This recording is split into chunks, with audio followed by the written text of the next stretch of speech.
지금 내 앞에 남자는 이웃끼리 서로 돕고 사는 거라며 사람 좋아 보이는 웃음을 지어 보였다. 그는 눈썹을 들썩이며 유쾌한 표정까지 덧붙였다. 근데 앞집 남자는 지금의 이 상황을 이해하고는 있는 것일까? 난 그에게 현실을 일깨워주고 싶었다. 지금 상황이 어떤 상황인지, 내가 어떤 사람인지는 알고 있냐고 물으며 미간을 찌푸리고 그를 응시했다.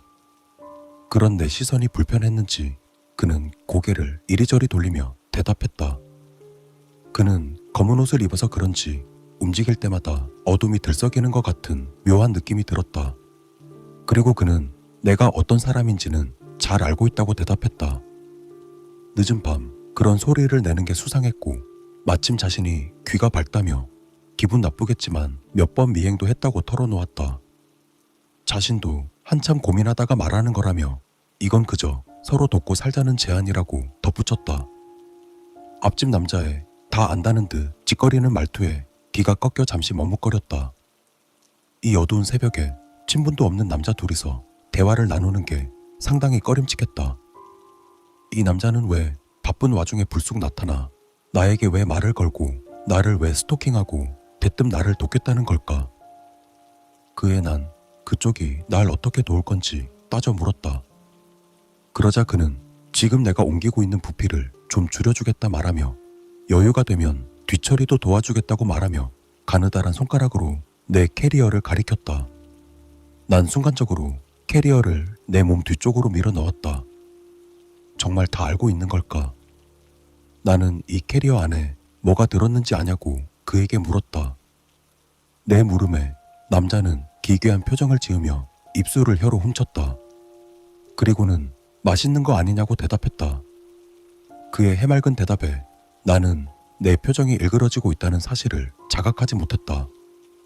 그는 내 반응에 신이 났는지 한층 올라간 톤으로 말을 이었다. 시체가 맞지 않냐고, 저번에 땅에 묻는 것도 봤는데 그 아까운 걸 왜 썩히냐고 반문했다. 순간 엄청난 두통이 밀려왔다. 머리부터 오장육부까지 온몸 구석구석이 지끈거렸다. 조심한다고 했는데 결국 들켜버렸다. 온갖 잡생각이 머리에 녹아든다. 언제부터 들킨 걸까? 앞집 남자를 죽이고 또다시 이사를 해야 할까? 그나저나 이 남자, 증거는 어디서 찾은 걸까? 머릿속이 복잡해졌다. 하지만 아쉽게도 지금 나에게 있는 흉기는 캐리어에 들어있는 삽이 전부였다. 난 앞집 남자에게 당신도 살인을 하냐고 물었다.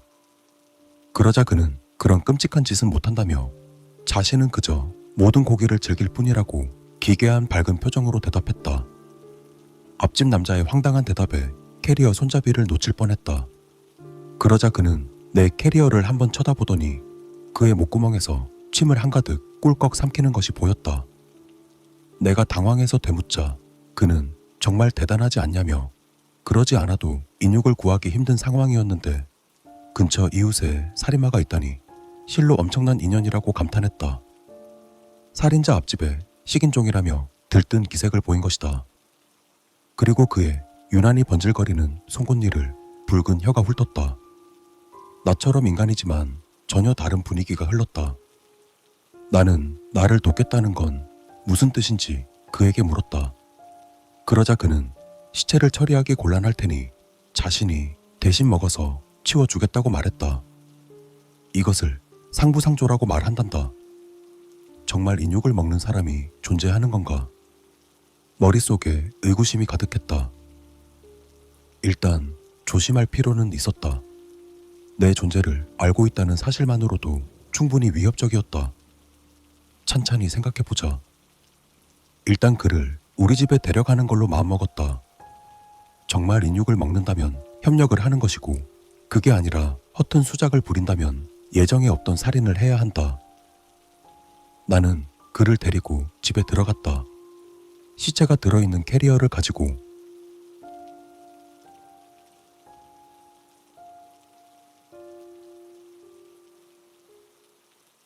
그는 여기에 앉아 있겠다며 다짜고짜 내 거실에 자리를 잡고 앉았다. 밝은 곳에서 보니 그는 굉장히 말라 있었다. 퀭한 두 눈에 볼살이 없어 얼굴이 홀쭉한 것이 꽤나 날카로워 보이는 인상이었다. 나는 그에게 지금 드실 거냐고 조용히 물었다. 내 물음에 그는 입이 찢어지도록 크게 하품을 한번 하고는 아까 말했듯 자신은 토막 내고 그런 건 못하니 먹기만 하겠다고 대답했다. 그리고는 이래 보여도 굉장한 대식가니까 2인분 같은 1인분으로 푸짐하게 달라고 너스레를 떨어댔다.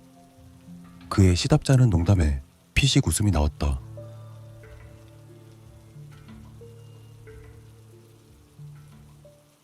나는 화장실로 들어가 캐리어를 열었다. 화장실 환기구가 덜그덕 소리를 내며 귀를 거슬리게 만들었다. 나는 고무장갑을 끼고 톱칼을 쥐었다. 그리고 그 상태 그대로 한참을 멍하니 고민했다. 그러다가 마음속으로 결정을 내리고 잘라냈던 팔과 다리를 더욱 작은 사이즈로 토막냈다. 번거로운 일이었지만 그래야만 했다. 그리고 피를 씻어내고 대충 플라스틱 그릇에 담아 그에게 건넸다. 그는 인육 더미를 보고는 이내 입맛을 다시더니 덥석 집어먹었다. 앞집 남자의 입에서는 질겅질겅 소리가 났다. 그리고 그는 뭐가 그리 급한지 몇 번 씹지도 않고서 목구멍으로 넘겼다. 그러면서도 표정은 맛을 음미하고 있었다. 난 그를 보며 생으로 먹어도 괜찮은지 내심 불안해졌다. 그는 날로 먹어야 더 맛있다며 자신이 강요하는 스타일은 아니지만 한번 먹어보겠냐고 내게 권했다. 입가에 피가 묻은 채 날 바라보는 앞집 남자의 기괴한 모습에 나도 모르게 고개를 돌렸다. 난 고개를 저으며 됐다고 거절하고 더 필요하면 말하라고 일렀다. 그는 감사히 먹겠다며 역시 다리가 맛있다고 중얼거렸다. 그는 곧 식사에 집중했다. 꾸역꾸역 살점을 입에 넣고 씹고 삼키는 그를 보고 있자니 토막 내는 것보다 더 역했다. 하지만 식인 자체가 주는 호기심은 자꾸 내 시선을 이끌었다. 난 묘한 흥미에 이끌려 계속해서 그가 인육을 먹는 모습을 지켜봤다. 그는 정말 맛있게 먹었다. 만약 그가 유튜브로 먹방을 했다면 구독을 했을지도 모르겠다. 식인TV 앞집 남자. 이 정도 타이틀이면 유튜브에서 꽤 잘 나갈 것 같은데. 그런데 다시 그를 보니 조금 마른 것 치고는 생긴 것도 멀쩡해 보였다. 헌데 식인종이라니 끔찍하다.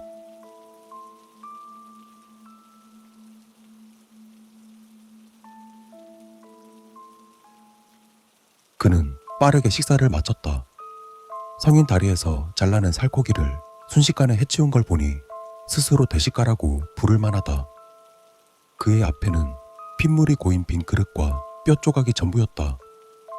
그는 매우 만족스러운 표정이었다. 나는 식사를 마친 그에게 사람을 먹는 그것이 병이냐고 물었다. 그저 내 머릿속에 단순한 호기심에서 나온 질문이었다. 그는 그것을 단순한 자신의 취향일 뿐이라고 답했다.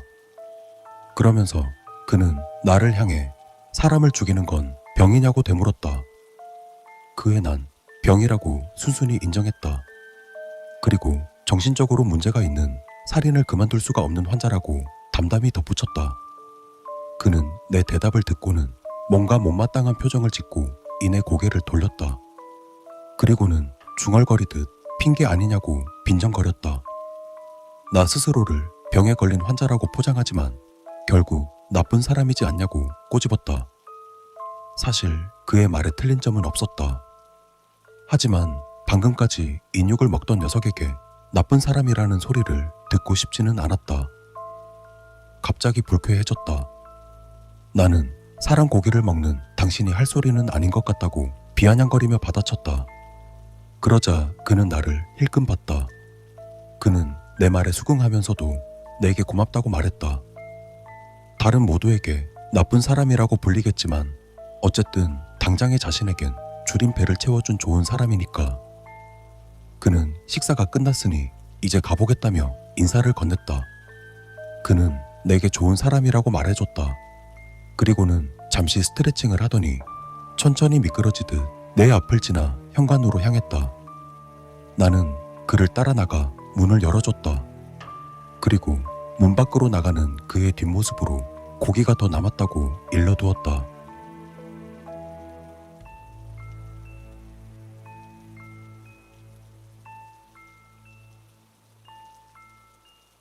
다음 날은 평상시와 같았다. 앞집 남자가 설마 신고하지 않았을까 걱정했지만 집에 경찰이 들이닥치는 일은 없었다. 하지만 집을 나설 때마다 늘 마주하던 앞집의 남색 대문이 낯설게 느껴졌다. 이곳에 이사와서 단 한 번도 앞집 사람이 어떤 사람인지 궁금해 본 적 없었는데 어제 일이 마치 현실에는 없었던 환상처럼 느껴졌다. 결국 나는 이사 올 때 이용했던 부동산으로 향했다. 그리고 난 찾아간 부동산 중개인에게 이상한 소리를 들었다. 중개인 아줌마는 황당하다는 표정으로 날 바라보며 내 집 앞의 남색 대문집은 빈집이라고 말했다. 설마 그럴 리가.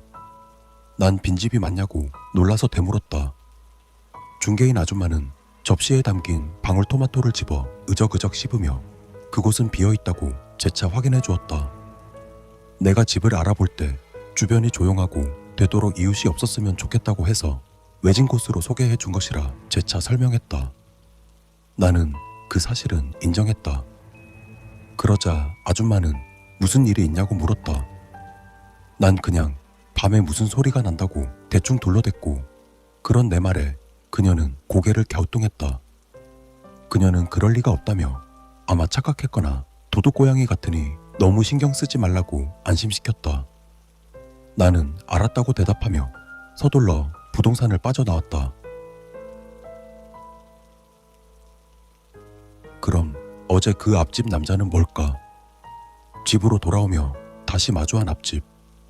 노크를 하려다 이내 멈추었다. 난 좌우를 살피고는 회색 벽을 바라봤다. 벽은 그다지 높지 않았다. 나는 힘껏 뛰어올라 벽을 손으로 집어 턱걸이를 했다. 그러자 앞집의 마당이 시야에 들어왔다. 팔이 바들바들 떨려왔지만 궁금증을 참을 수가 없었다. 그리고 최대한 빨리 앞집 마당을 눈으로 훑었다. 마당에는 관리가 안 돼서 말라 죽은 화분들과 개 조심이라고 쓰여있는 팻말이 꽂힌 비어있는 계집이 덩그러니 놓여 있었다. 그리고 그 주변에는 누군가 몰래 버린 쓰레기가 가득해 악취가 올라왔다. 부동산 중개인 말대로 사람이 사는 흔적이 느껴지지 않았다. 그리고 그 순간 누군가 여기서 뭐 하냐고 불러서 깜짝 놀라 밑으로 떨어졌다. 시선을 올려다보니 야쿠르트 아줌마가 나를 경계하는 눈빛으로 바라보고 있었다. 나는 요 앞집에 사는데 여기서 무슨 소리가 나는 것 같아 살펴봤다며 우리 집을 가리켰다. 역시나 대충 둘러대고 상황을 무마하려 했던 것이다. 그러자 야쿠르트 아줌마는 여긴 빈집이라고 대답했다. 나 역시 빈집 같다고 머쓱하게 웃어 보였다. 그녀는 상당히 걱정스러운 눈빛으로 여기로 이사 온 거냐고 물었다. 그러더니 주변을 두리번 살피고는 조용한 목소리로 몰래 속삭이듯 말했다. 몇 개월 전쯤 여기 집에서 남자 혼자 살고 있었는데 아무도 모르게 사라졌다는 것이다. 동네 사람들 말로는 빚이 있어서 도망쳤다고도 하고 멀리 출장 갔다가 사고가 났다는 말도 있지만 아무튼 실종된 지 꽤 되었다고 알려주었다. 그녀는 그렇게 말하고는 내리막길을 따라 내려갔다. 나는 멍하니 앞집을 바라봤다. 온갖 생각이 뒤엉켜 정신병이 더 심해질 것 같았다. 난 지끈거리는 머리를 부여잡고 황급히 집으로 들어갔다. 머리가 깨질 것만 같았다.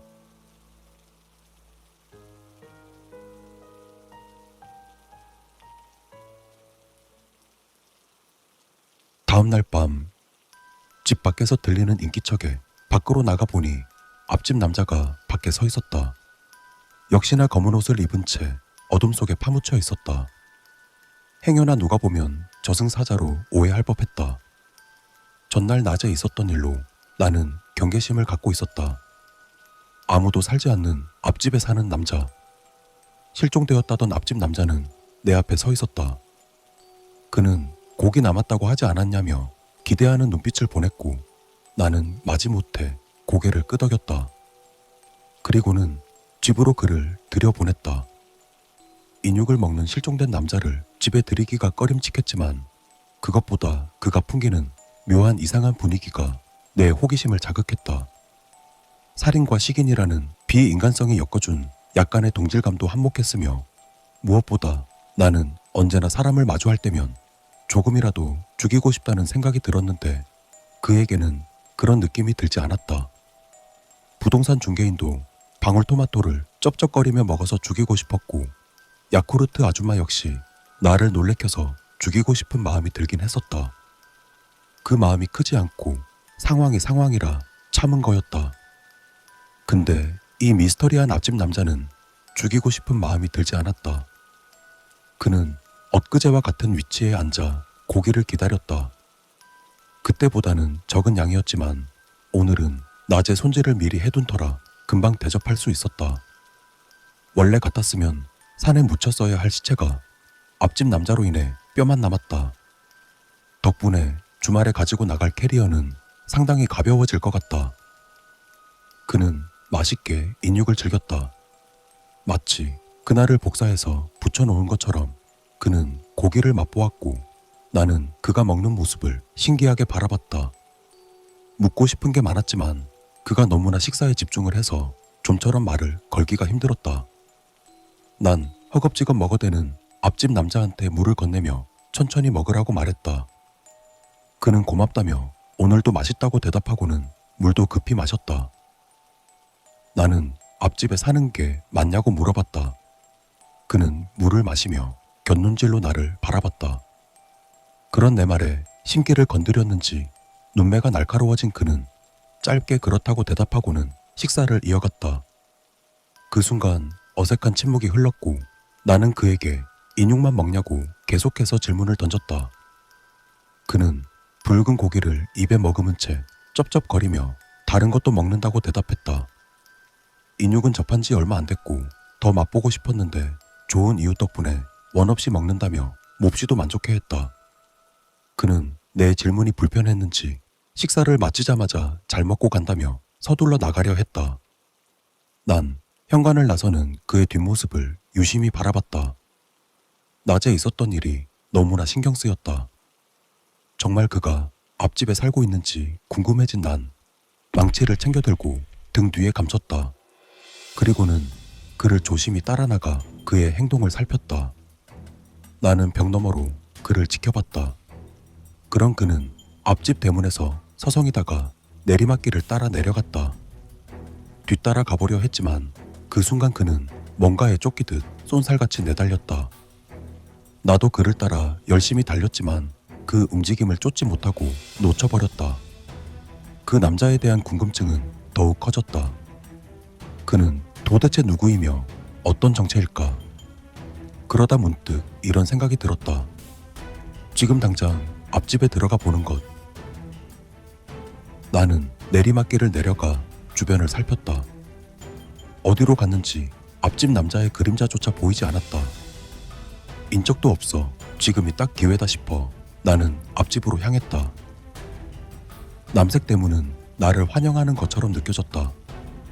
난 망치를 바지 뒤에 꽂고 점프를 해서 회색 벽에 손을 짚었다. 그리고 발을 치켜들어 벽을 넘었다. 그리고 그때 발목에서 시큰한 통증이 느껴지며 쓰레기에서 풍기는 악취 때문에 인상이 절로 찡그려졌다. 난 망치를 고쳐잡고 최대한 걸음소리를 내지 않으며 마당을 지나갔다. 그리고는 현관문 앞에서 조심히 문고리를 돌렸다. 딸깍. 역시나 잠겨 있었다. 나는 집 주변을 돌아봤다. 분위기가 장난 아니게 위화감이 들었다. 사람이 살 수 있는 느낌이 전혀 들지 않는 공간이었다. 집은 생각보다 컸지만 몰래 들어갈 만한 공간은 없었다. 유리를 깨야만 집 안으로 들어갈 수 있을 것 같았다. 그에 난 망설이다가 지금이 아니면 안 될 것 같다. 뒤쪽 창문을 망치로 툭툭 쳐서 깨버렸다. 조심한다고 했지만 고요한 달밤에 창 깨지는 소리가 크게 울렸다. 나는 숨을 죽이고 깨진 유리 파편을 걷어내고 집 안으로 들어갔다. 바닥에는 먼지가 수북이 쌓여 발자국이 찍힐 정도였다. 나는 족적을 남기지 않으려 발을 디딜 때마다 발바닥을 바닥에 문질렀다. 그리고 어느 때보다 망치를 쥔 손에 힘이 들어갔다. 그만큼 긴장되는 공간이었다. 집 내부는 별걸 없었다. 가구나 생활 가전에는 오랫동안 사용하지 않아 먼지가 많이 쌓여 있었다. 최근에 사용한 흔적 같은 건 찾아볼 수 없었다. 앞집 남자의 말은 매우 수상했다. 아무리 봐도 사람이 살지 않는 공간이었다. 일단 조금 더 집을 둘러봐야겠다.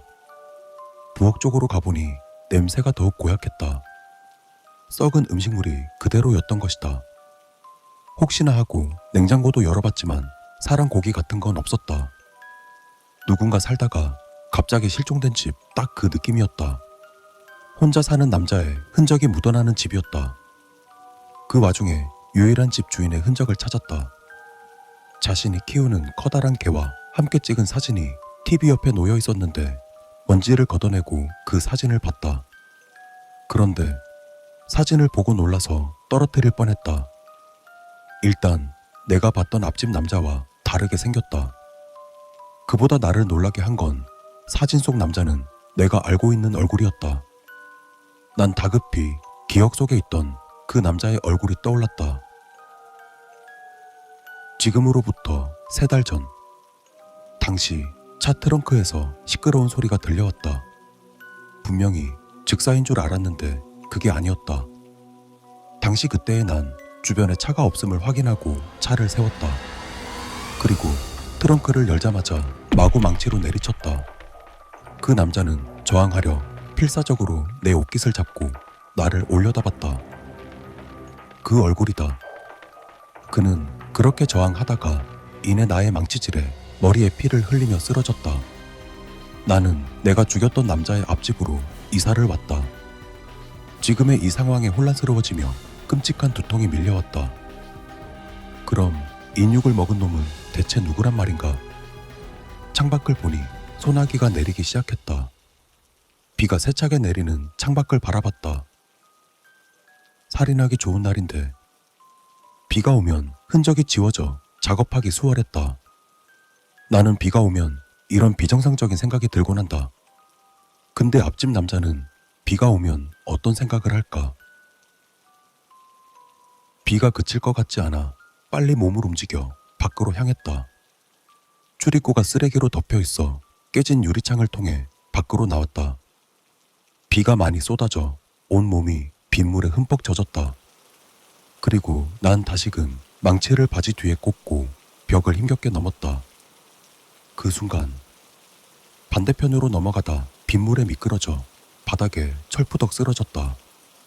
그리고 그와 동시에 큰 통증이 느껴졌다. 난 고통에 몸을 굴리다 무심코 시선을 올려다봤다. 어둠 속에서 얼굴 하나가 나타났다. 앞집 남자가 퀭한 눈으로 날 내려다보고 있었다. 그는 나를 보며 입을 크게 벌리고 씩 웃었다. 여기서 뭐해요? 빗소리에 묻혀 여기서 뭐하냐는 그의 목소리가 작게 들려왔다. 네? 여기서 뭐하시냐고. 잘 들리지 않아 대묻자 앞집 남자는 넘어져 있는 나에게 얼굴을 가까이 가져오며 뭐하냐고 다시 물었다. 그리고 그의 입에서 아까 먹은 인육의 피비린내가 역하게 풍겨왔다. 나는 조심스레 바지 뒤로 손을 가져갔다. 하지만 망치는 넘어질 때 빠졌는지 없었다. 주변을 둘러보니 그의 발 뒤에 망치가 놓여 있었다. 나는 일어나는 척하며 망치에 손을 가져갔다.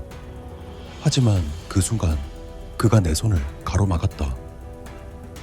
네가 죽였지. 앞집 남자는 모든 걸 안다는 눈빛으로 나를 내려다보았다. 나는 일어나 도망치려 했지만 그는 빠르게 쫓아와 나를 넘어뜨렸다.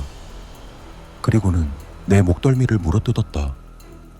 목에 깊은 통증이 느껴졌다. 그는 내 목을 물고 나를 흔들었다. 눈을 감았다 뜨자 정신이 점점 맑아지고 목이 찢겨나가는 통증이 또렷하게 느껴졌다. 그러다 곁눈질로 내 목을 물어뜯는 놈을 바라봤다. 그는 더 이상 내가 알고 있던 앞집 남자의 모습이 아니었다. 그는 사진 속에 있던 시커먼 개의 모습을 하고 나를 맛보고 있었다. 그는 앞집 남자였다.